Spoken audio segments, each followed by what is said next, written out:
Meditemos antes de orar. Leamos en el discurso maestro de Jesucristo, en la página 92, leyendo los 2 primeros párrafos. Dios es nuestro Padre, que nos ama y nos cuida como hijos suyos, es también el gran Rey del universo. Los intereses de su reino son los nuestros, y hemos de obrar para su progreso. Los discípulos de Cristo esperaban el advenimiento inmediato del reino de su gloria, pero, al darles esta oración, les enseñó Jesús que el reino no había de establecerse en ese entonces. Habían de orar por su venida como un suceso futuro todavía. Pero esta petición también era una promesa cierta. Aunque no verían el advenimiento del reino en su tiempo, el hecho de que Jesús les dijera que oraran por él es prueba de que vendrá seguramente en el tiempo designado por Dios. ¿Cuál es el pensamiento esencial contenido en esta lectura? ¿Por qué cosa debemos orar? Porque comprendamos que la oración solamente no nos llevará al reino, que el trabajo activo es tan necesario como la oración sí, los intereses de su reino deben ser nuestro pensamiento predominante. Y tenemos que trabajar y también orar por su edificación, como también orar por esto. Llamada 9. La casa de David como el ángel del Señor. Vayamos a Zacarías, el capítulo 12. El texto de nuestro estudio se encuentra en el versículo 8, pero a fin de encontrar el tiempo y el pueblo a que este versículo directamente se aplica, debemos comenzar nuestro estudio desde el versículo 1. Zacarías 12:1 profecía de la palabra de Jehová acerca de Israel. Jehová, que extiende los cielos, y funda la tierra, y forma el espíritu del hombre dentro de él, ha dicho. Hay en este versículo 2 puntos que no debemos pasar desapercibidos: 1, que la carga es la del Señor, y 2, que su carga es por Israel, la iglesia, y no por el mundo. Zacarías 12:12 aquí, yo pongo a Jerusalén como copa que hará temblar a todos los pueblos de alrededor contra Judá en el sitio contra Jerusalén. Sabemos por este versículo que las naciones gentiles han de poner sitio no solo en contra de Jerusalén, sino también en contra de Judá, sí, en contra del reino entero, iglesia o pueblo. Y en ese tiempo, el tiempo del sitio, Jerusalén será hecha como copa de temblor para todo el pueblo, esto es, todo el pueblo temerá Jerusalén y temblarán ante ella. Zacarías 12:3 y en aquel día yo pondré a Jerusalén por piedra pesada a todos los pueblos, todos los que se la cargaren, serán despedazados, bien que todas las naciones de la tierra se juntarán contra ella. Este asedio será puesto no solo por las naciones que rodean a Jerusalén, sino por todos los pueblos de la tierra, una cosa que se hace posible, solamente por las líneas de comunicación en nuestro día. Así Jerusalén será entonces por piedra pesada para todos los pueblos de alrededor. En su esfuerzo para combatir su temor se dan carga, poniendo cerco a la ciudad. Por causa de esta mala obra serán despedazados. Zacarías 12:4 en aquel día, dice Jehová, heriré con pánico a todo caballo, y con locura al jinete, mas sobre la casa de Judá abriré mis ojos, y a todo caballo de los pueblos heriré con ceguera. Aunque el Señor hiera con locura, con pánico y con ceguera a los que asedian la ciudad, con todo así, abrirá sus ojos sobre la casa de Judá. Zacarías 12:5 y los capitanes de Judá dirán en su corazón, tienen fuerza los habitantes de Jerusalén en Jehová de los ejércitos, su Dios. Después que los pecadores sean quitados de su medio por la obra del juicio de los vivos, entonces los capitanes de Judá se darán cuenta que su fuerza depende de los piadosos habitantes de Jerusalén y del Señor su Dios.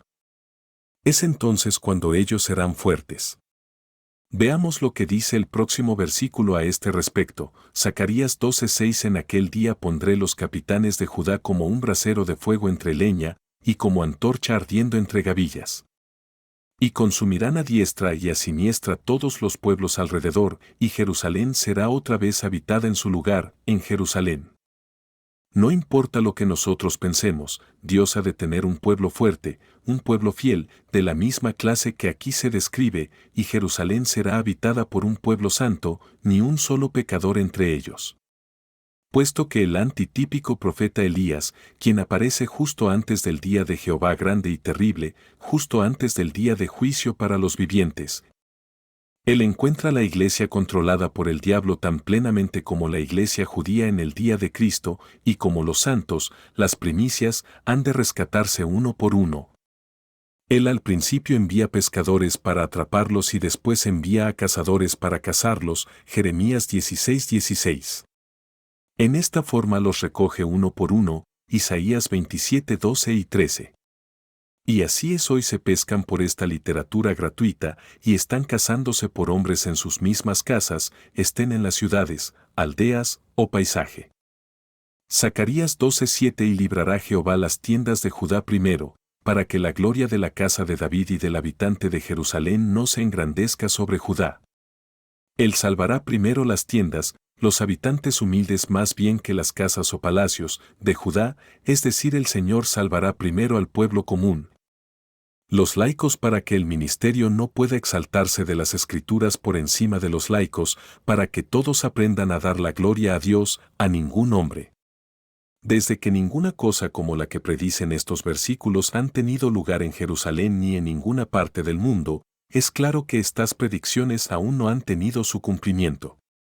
Encontremos ahora si tienen que ser cumplidas en nuestro tiempo o más adelante.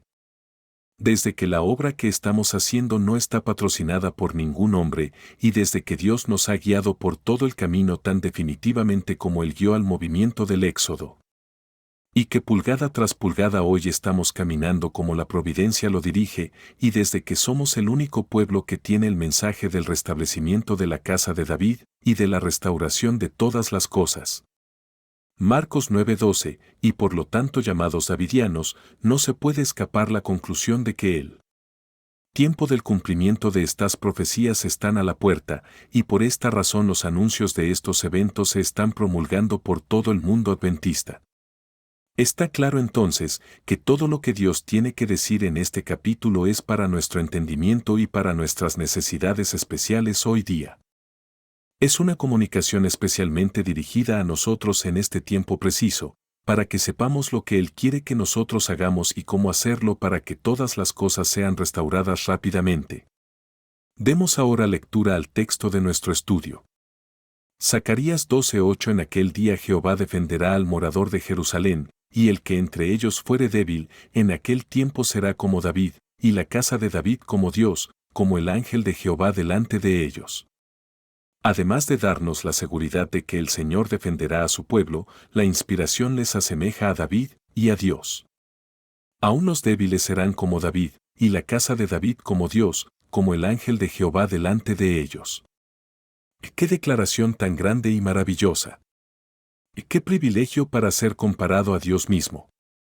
Ahora, para saber lo que significa ser como David hay que saber qué clase de persona era el antiguo David.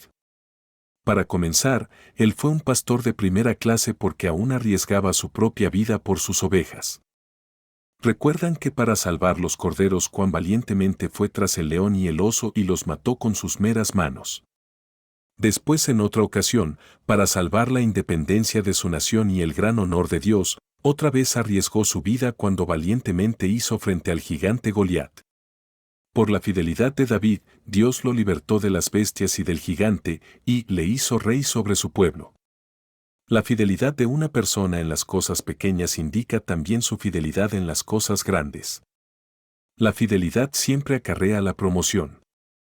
Así que, para ser como David, es preciso ser fiel, digno de confianza, y celoso por el reino de Dios como lo fue el David de la antigüedad. Ahora, para que sepamos lo que significa ser como Dios, debemos estudiar cómo es Dios. Comenzaremos con que Él no solamente creó y llenó la tierra de todas las cosas buenas para sus criaturas, sino que Él también plantó un jardín, hogar, para el hombre. Así Él hizo una casa modelo para todos los seres humanos que iban a vivir desde entonces en adelante. Enseñó a Adán cómo cuidar de su casa y cómo cultivar su jardín. Él le enseñó cómo hablar y cómo discernir entre la naturaleza de una bestia y otro, y nombrarlos debidamente. Dios dotó al hombre de conocimiento y vida para que tuviera felicidad a la vez que era útil al hacer el mundo lo que debiera ser. Y aún después de que la pareja santa cayó en pecado, Dios continuó tan interesado en ellos como lo estaba antes, y tanto fue así en efecto. Inmediatamente comenzó a enseñarles cómo ellos podían redimirse y volver a su eterno hogar. Desde ese día hasta el presente Él ha continuado enseñando a la familia humana. Para hacer esta obra salvadora Dios envió el Espíritu de verdad, envió a profetas y ángeles, Él mandó también a su Hijo único, todos maestros de redención. Él mismo descendió al Sinaí y aunque mataron a casi todos sus siervos, incluso su Hijo, con todo su interés eterno en la especie humana ha seguido hasta este día. No obstante, nuestras faltas, su promesa para llevarnos de nuevo al Edén allá para vivir con Él si nos arrepentimos, queda tan segura y constante como el sol. Ahora ven cómo es Dios, y si nosotros hemos de ser como Dios, entonces tenemos que ser como Él es. Esto quiere decir que debemos estar tan interesados unos en otros y en el progreso de su reino como Él está interesado en ello. Tenemos que ser tan desinteresados como Él lo es. Gustosamente debemos enseñar a otros todo lo que Él nos ha enseñado a nosotros. Debemos hacer todo lo que podamos para mejorar las condiciones de la vida de otros. Hemos de hacer el mundo mejor que pudiera ser si nosotros no estuviéramos en ello. En la semana de la creación Dios hizo su parte. Ahora hemos de hacer nuestra parte de la creación si hemos de ser como Dios. Cualquiera que sea la buena cosa que tengamos, ya sea oficio o alguna otra cosa que valga la pena tener, hemos de ser fieles en ella y anhelosos para enseñar a otros, así como Él tiene deseos de enseñarnos a nosotros. Si descuidamos este deber, no solo fracasaremos en ser como Dios, sino que hasta seremos requeridos de dar una cuenta de la negligencia nuestra.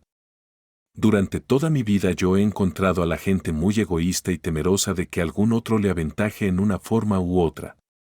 Cuando yo estaba aprendiendo mi oficio, con frecuencia tenía necesidad de hacer preguntas, pero algunos con quienes yo trabajaba evitaban mis preguntas. No obstante, su egoísmo no me impidió aprender lo que yo necesitaba saber. Yo aprendí en alguna otra manera. Esos hombres, sin embargo, no profesaban ser avanzados en su vida cristiana como nosotros profesamos ser, y por esta razón su celo y egoísmo puede atribuirse solo a su ignorancia. Pero nosotros que sabemos mejor, debemos procurar impartir nuestro conocimiento a tantos como podamos, sin esperar remuneración por esto excepto el éxito de ellos en esta vida. Dios mismo nos recompensará. Pero si tratamos de guardar nuestros conocimientos para nosotros mismos, con seguridad seremos perdedores.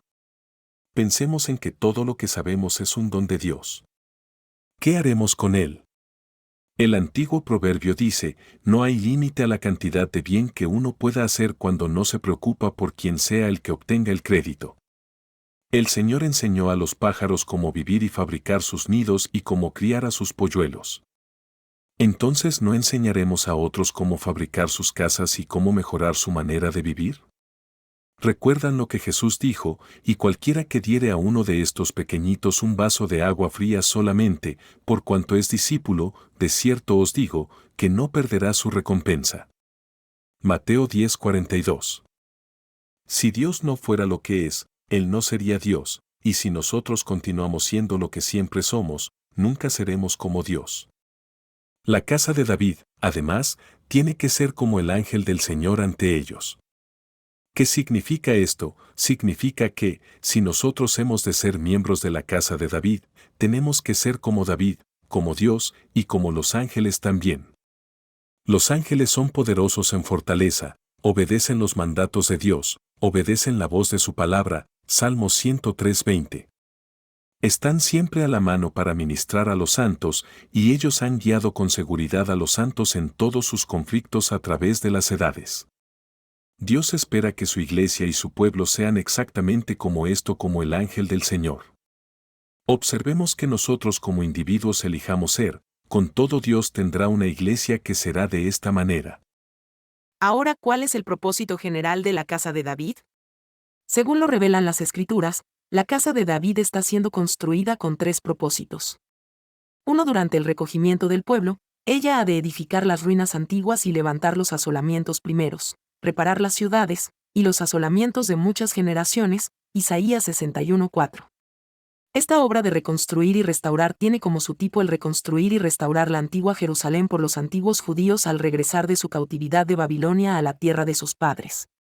Así como ellos habían de reparar las ruinas, los asolamientos primeros, el templo del Señor, los muros de la ciudad y restablecer la adoración de Dios de acuerdo con su divina voluntad. De esta misma manera, Nosotros somos llamados para hacer una obra semejante, solamente que en una proporción y alcance mucho mayor.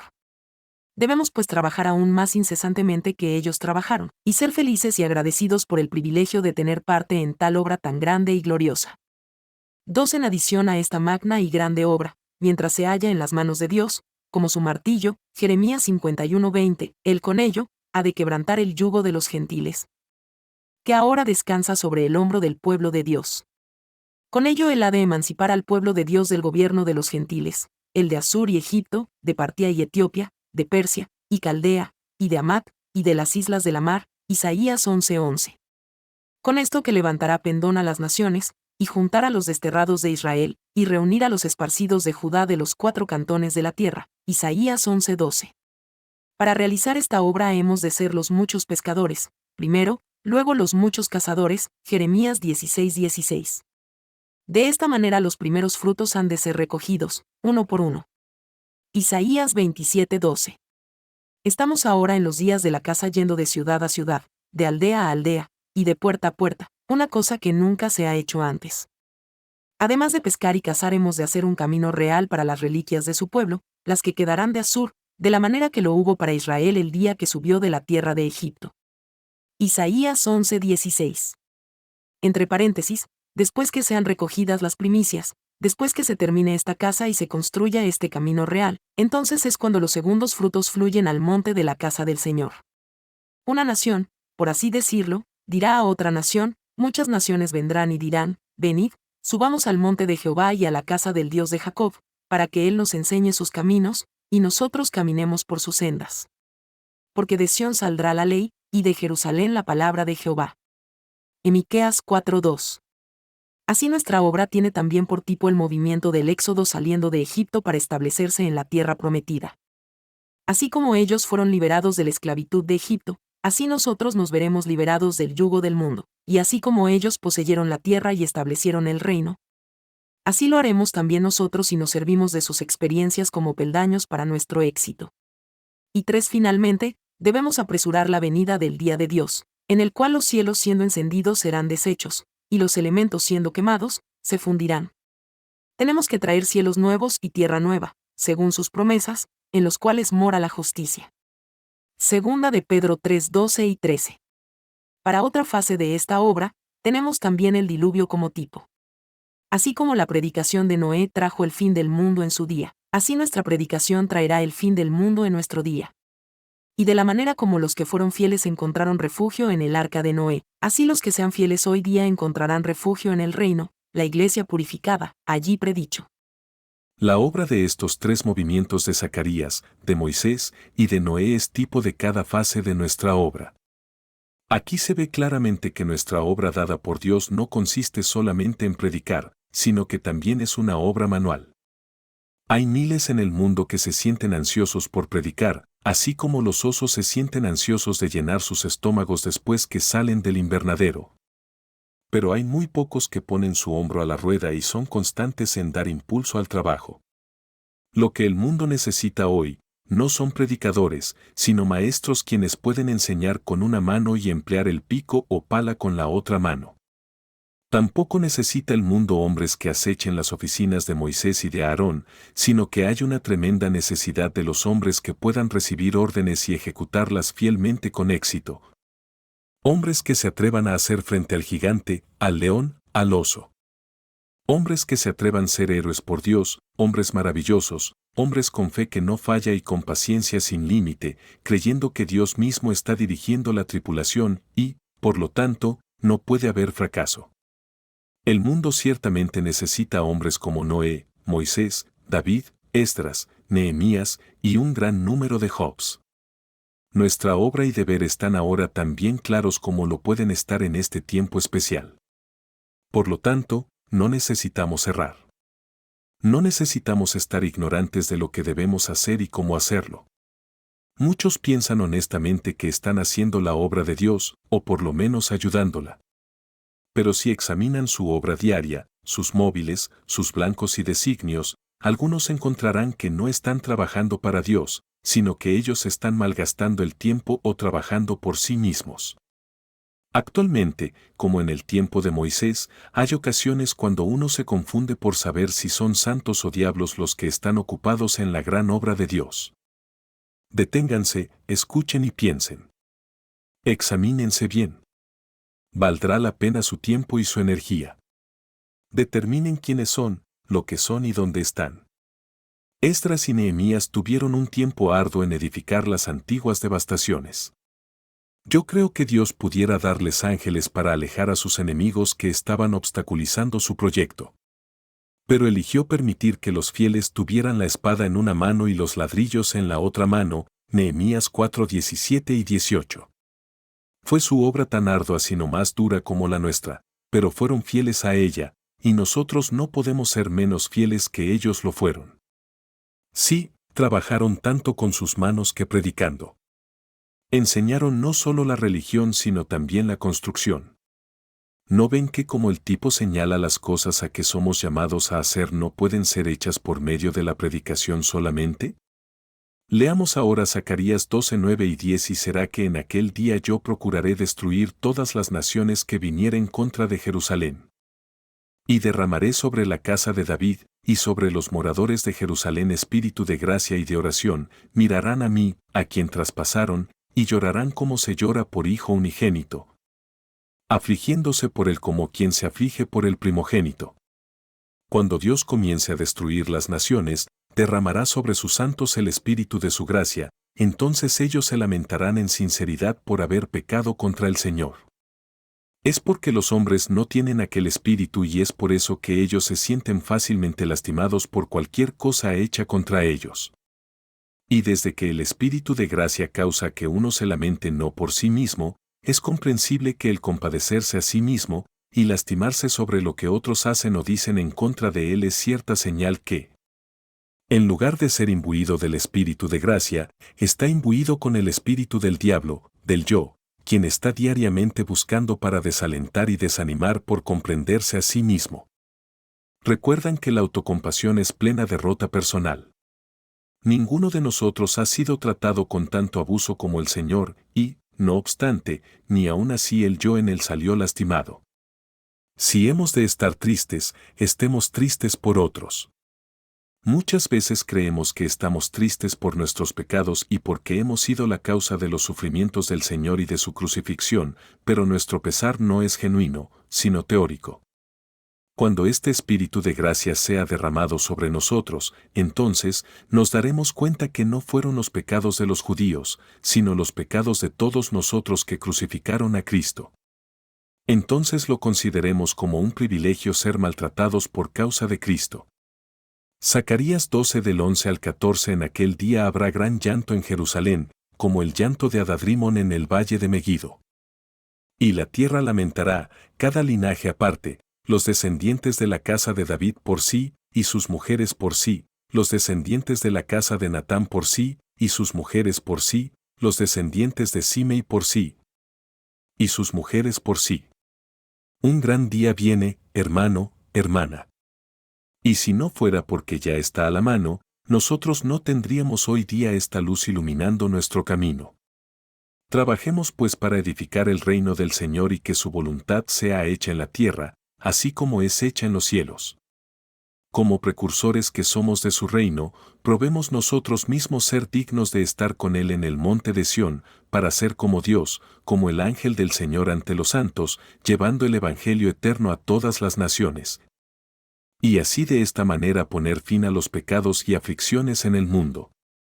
Con amor fraternal por Víctor Houteff.